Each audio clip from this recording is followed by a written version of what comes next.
Jack starter spillet på sin mobiltelefon. 2 skærmbilleder med tekst fortæller historien bag Das Verstüge og instruerer ham i at gå til Heidis bierstube, hvor han skal mødes med sine medspillere.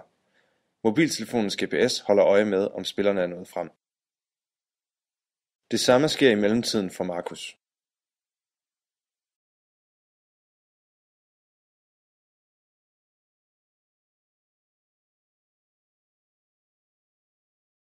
De mødes og udfører første mission, hvor de skal udveksle tildelte koder.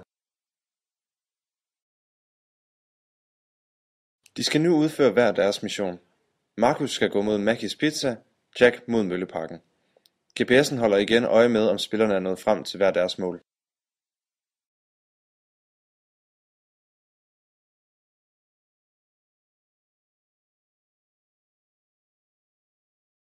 I begge deres missioner skal de stjæle forsyninger fra tyskerne, men når de når frem til deres mål, bliver de opdaget og skal løbe væk for ikke at blive fanget.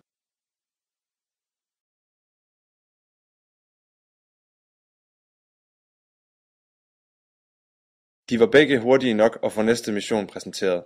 De skal nu mødes i Rådhusparken, hvor det endelige slag skal stå.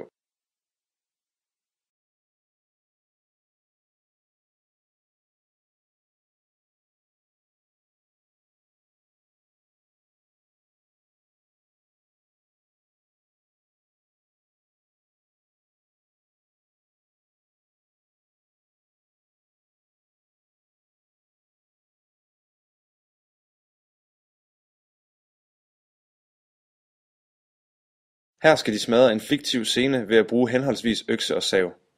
Disse fungerer ved hjælp af accelerometer, der registrerer deres bevægelser.